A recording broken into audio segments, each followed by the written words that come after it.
Pemirsa, Bank Indonesia memutuskan untuk mempertahankan suku bunga acuan sebesar 5,75%, suku bunga deposit facility sebesar 5%, dan suku bunga lending facility sebesar 6,5%. Gubernur BI Peri Warjo mengungkapkan bahwa keputusan ini konsisten dengan upaya menjaga perkiraan inflasi 2025 dan 2026 tetap terkendali, mempertahankan stabilitas nilai tukar rupiah sesuai fundamental di tengah meningkatnya ketidakpastian global, serta mendorong pertumbuhan ekonomi berkelanjutan. Peri mengatakan kebijakan makro prudensial dan sistem pembayaran terus dioptimalkan untuk mendukung pertumbuhan ekonomi berkelanjutan. Kebijakan insentif likuiditas makro prudensial telah diperkuat pada 1 April 2025 untuk lebih mendorong kredit pembiayaan perbankan pada sektor prioritas yang mendukung pertumbuhan dan penciptaan lapangan kerja sejalan dengan program Astacita pemerintah. Sehubungan dengan itu, rapat Dewan Gubernur Bank Indonesia pada tanggal 22 dan 23 April 2025 memutuskan untuk mempertahankan BI rate sebesar 5,75%. Demikian juga suku bunga deposit facility tetap sebesar 5% dan suku bunga lending facility tetap sebesar 6,5%.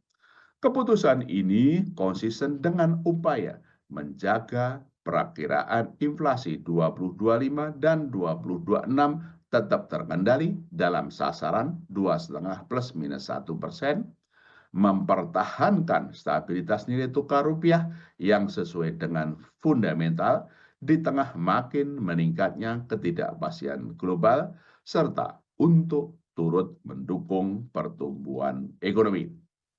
Ke depan, Bank Indonesia terus mencermati ruang penurunan BI rate lebih lanjut dengan mempertimbangkan stabilitas nilai tukar rupiah, prospek inflasi, dan perlunya mendorong pertumbuhan ekonomi. Dan selanjutnya pemirsa, indeks harga saham gabungan kembali menguat signifikan di atas 1% dan berhasil menembus level psikologis 6.600. Penguatan IHSG ditopang saham perbankan Big Caps di tengah dimulainya rilis kinerja kuartal 1 2025.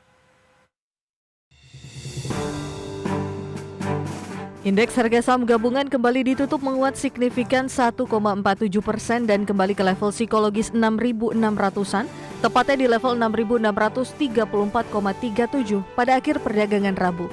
Indeks sektoral dengan kenaikan terbesar adalah sektor properti menguat 2,45%, sektor kesehatan naik 2,22%, dan sektor keuangan melaju 1,71%. Sedangkan indeks sektoral yang melemah adalah sektor barang baku turun 1,56% dan sektor teknologi melemah tipis di 0,03%. Adapun saham perbankan Big Caps menjadi penggerak utama IHSG. Saham PT Bank Rakyat Indonesia Persero Tbk ditutup menguat 3,58% di level 3.760 dan berkontribusi paling besar 19,91 indeks poin ke penguatan IHSG. Saham PT Bank Mandiri Persero Tbk ditutup menguat 3,81% di level Rp4.900 per saham dan menyumbang 15,88 indeks poin ke penguatan IHSG. Selanjutnya saham PT Bank Sentral Asia Tbk yang ditutup naik 2,65% di level Rp8.725 per saham dan berkontribusi 15,36 indeks poin terhadap kenaikan IHSG. Penguatan saham BBCA seiring rilis kinerja kuartal 1 2025 di Rabu 23 April 2025.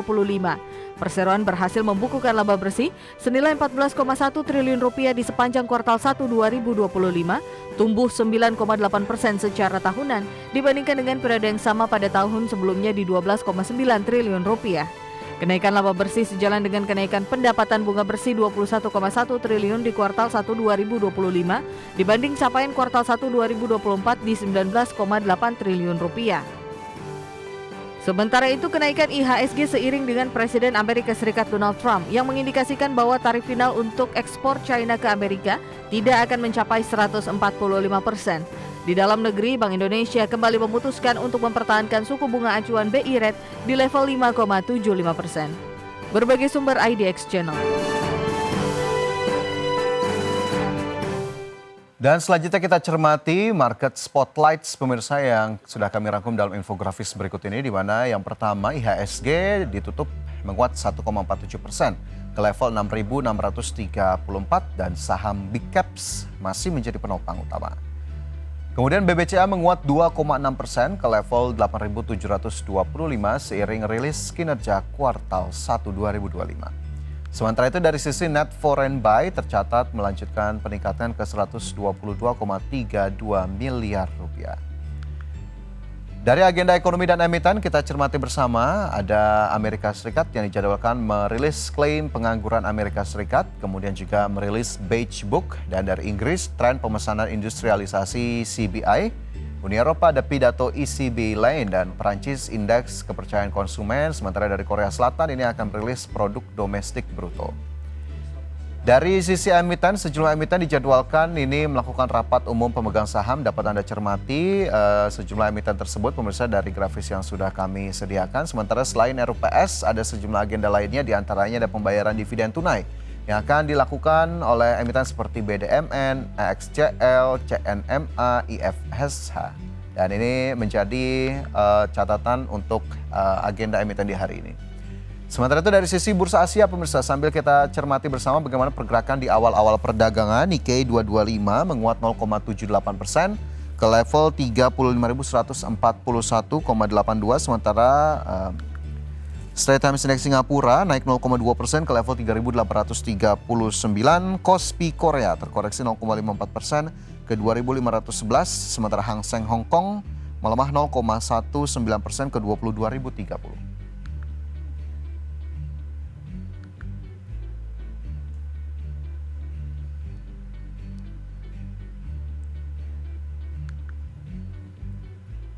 Dan pemirsa, untuk membahas lebih lanjut bagaimana kemudian proyeksi dari indeks harga saham gabungan hari ini dan apa saja sentimen yang mewarnai IHSG, sudah tersambung melalui line Zoom bersama Muhammad Thorik Fadila, Research Analyst PT Lotus Andalan Sekuritas. Mas Thorik, selamat pagi. Terima kasih sudah bergabung bersama kami di Market Buzz.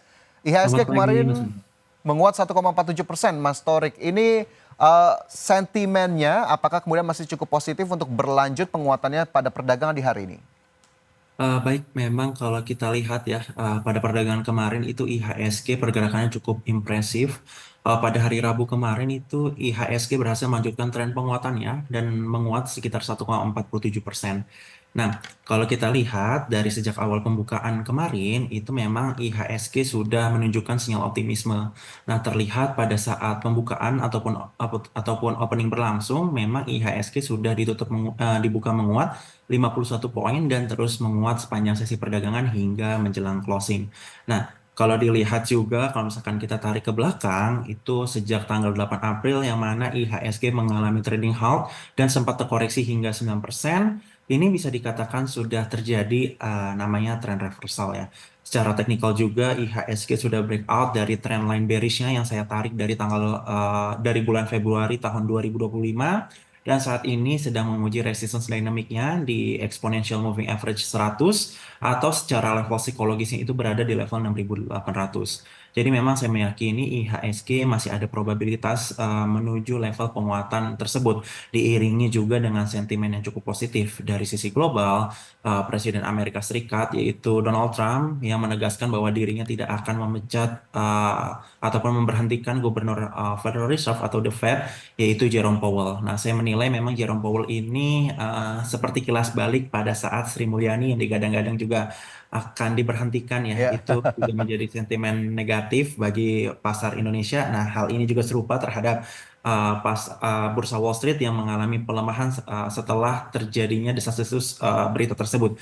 Namun setelah diklarifikasi oleh Presiden Donald Trump, memang terjadinya anomali dan pasar global, terutama bursa Wall Street, mengalami penguatan signifikan hingga 2,5%. Lalu kalau selanjutnya yang tadi sudah disampaikan di awal mengenai Amerika Serikat, adanya desas-desus ataupun pelunakan terhadap China mengenai perang tarif ya yang sempat terjadi itu cukup besar hingga 245%, lalu juga Tiongkok kembali membalas, itu tentunya menjadi dilema ataupun gonjang-ganjing di pasar global, regional maupun domestik. Namun terhadap adanya desas-desus negosiasi tersebut itu juga menjadi sentimen positif sekaligus katalis positif bagi pergerakan bursa regional hingga dari bursa domestik yaitu IHSG itu sendiri.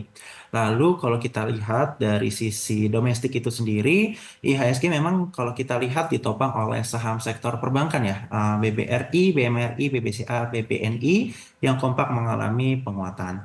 Nah, secara khususnya itu pada perdagangan kemarin BBRI itu telah terjadi payment day dividend ya, itu juga menjadi katalis positif. Kenapa? Karena seperti yang kita tahu Danantara ini kan akan beroperasi menggunakan dana ataupun setoran awalnya dari dividen BUMN, terutama khususnya dari bank-bank himbara ataupun bank besar BUMN. Nah, kemarin BBRI, dilanjut juga hari ini itu BMRI, selanjutnya adalah BBNI, yang menjadikan ini katalis positif karena operasional Danantara akan berlangsung dan para pelaku pasar akan melihat pergerakannya kemana untuk Danantara yang sepertinya digadang-gadang menjadi liquidity provider ya. Itu juga tentunya para pelaku pasar sedang menunggu terkait kebijakan ataupun pergerakan dari Danantara itu sendiri. Lalu kalau Ya. kita lihat dari PANI ataupun CBDK memang nampaknya ini menjadi spekulasi para pelaku pasar karena akan melakukan RUPST ya, Rapat Umum Saham Tahunan di 15 Mei tahun 2025 yang mana akan melihat laporan keuangannya terutama khususnya laba bersih hingga pembagian dividen. Jadi memang spekulasi Ya. semata untuk PANI maupun CBDK seperti itu. Oke, jadi memang tadi cukup banyak begitu ya, sentimennya cenderung ke arah positif dari sisi global maupun domestik dari sisi rilis kinerja keuangan. Bahkan tadi saham-saham perbankan, salah satunya BBCA juga sudah merilis kinerja di kuartal 1 2025. Tapi mungkin saya tarik sedikit lagi tadi, dari indeks harga saham gabungannya tadi Mas Torik bilang trendline bearishnya ini sudah dipangkas begitu ya oleh Mas Torik, sementara level terdekatnya di 6.800. Tapi apakah kemudian penguatan dalam 4 hari terakhir memang sudah mengkonfirm bahwa ini sudah uptrend kembali, trennya sudah bullish kembali untuk IHSG? Kalau kita lihat secara pergerakan 4 hari terakhir memang nampaknya sudah terlihat ya terjadinya area trend reversal. Namun memang harus kita konfirmasi ulang apakah ini benar-benar terkonfirmasi atau tidaknya.